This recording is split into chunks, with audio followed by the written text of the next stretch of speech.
Hello friends, welcome to my channel my little one India. मेरा नाम है महिमा। गर्भावस्था के 9 महीनों का सफर आसान नहीं होता, क्योंकि इस बीच महिलाओं को कई सारी परेशानियों से गुजरना पड़ता है। कुछ परेशानियां तो खुद ब खुद ठीक भी हो जाती हैं, लेकिन कुछ परेशानियां अंत तक नहीं जाती।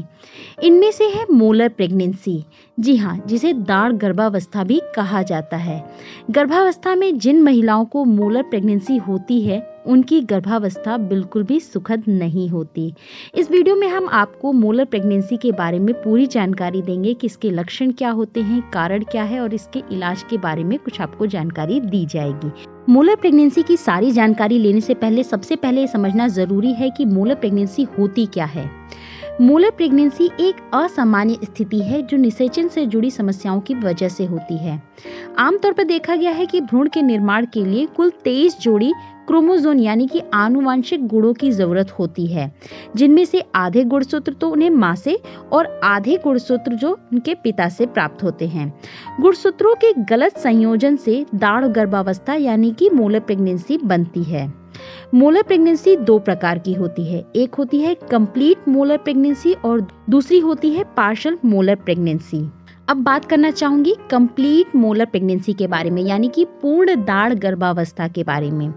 पूर्ण दाढ़ गर्भावस्था में मां के अंडे में आनुवांशिक गुण नहीं होते और वह 1 या 2 शुक्राणु से निषेचित होते हैं। ऐसी स्थिति में मां के गुणसूत्र के अभाव में पिता के गुणसूत्र 2 गुने हो जाते हैं, जिससे भ्रूण का विकास संभव नहीं हो पाता। पार्शियल मोलर प्रेगनेंसी यानी कि आंशिक दाढ़ गर्भावस्था में एक सामान्य अंडे को 2 सामान्य शुक्राणुओं से निषेचित करते हैं, जिससे उसमें बहुत ज्यादा गुणसूत्र आ जाते हैं।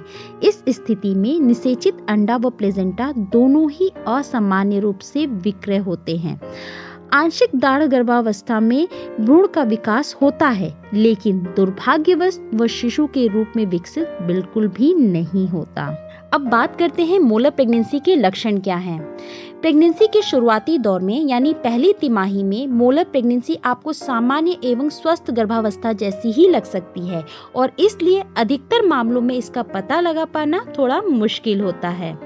मोलर प्रेगनेंसी के दौरान दोनों स्थितियों में लक्षण एक सामान्य होते हैं, लेकिन कुछ लक्षण आपको समझ में आ सकते हैं, जैसे कि पहली तिमाही में आपको रक्तस्राव महसूस होगा। पहली तिमाही में आपको ब्राउन डिस्चार्ज भी हो सकता है। पैल्विक क्षेत्र में असहनीय दर्द भी हो सकता है। ज्यादा जी मिचलाना और बहुत ज्यादा ही उल्टी होना, अचानक गर्भाशय का आकार बढ़ता हुआ नजर आना, हाइपरथायराइडिज्म से आपकी समस्या और भी ज्यादा बढ़ जाती है। ऐसी सिचुएशन में आपको तुरंत डॉक्टर से कंसल्ट करना चाहिए। तो चलिए अब हम बात करते हैं मोलर प्रेगनेंसी के कारण के बारे में। वीडियो के स्टार्टिंग में बताया गया था कि मानव शरीर की कोशिकाओं में कुल 23 जोड़े गुणसूत्र होते हैं, जिनमें हर जोड़े में एक गुणसूत्र मां के अंडे से तो दूसरा पिता के शुक्राणु से प्राप्त होता है। मुख्य रूप से गर्भधारण से पहले गलत निषेचन के कारण ऐसी प्रेगनेंसी जन्म लेती है। इसके कुछ अलग रीजन भी हो सकते हैं, जैसे कि महिला की उम्र 20 से कम हो या फिर 40 से ज्यादा हो। अगर किसी महिला को पहले मोलर प्रेगनेंसी हो चुकी है तो उसे दोबारा इसके होने का खतरा हो सकता है। अगर पहले आपको कभी गर्भपात हुआ हो तो भी आपको मोलर प्रेगनेंसी हो सकती है। कुछ शोधों में यह भी पाया गया है कि गर्भ निरोधक गोलियां लेने से मोलर प्रेगनेंसी हो सकती है।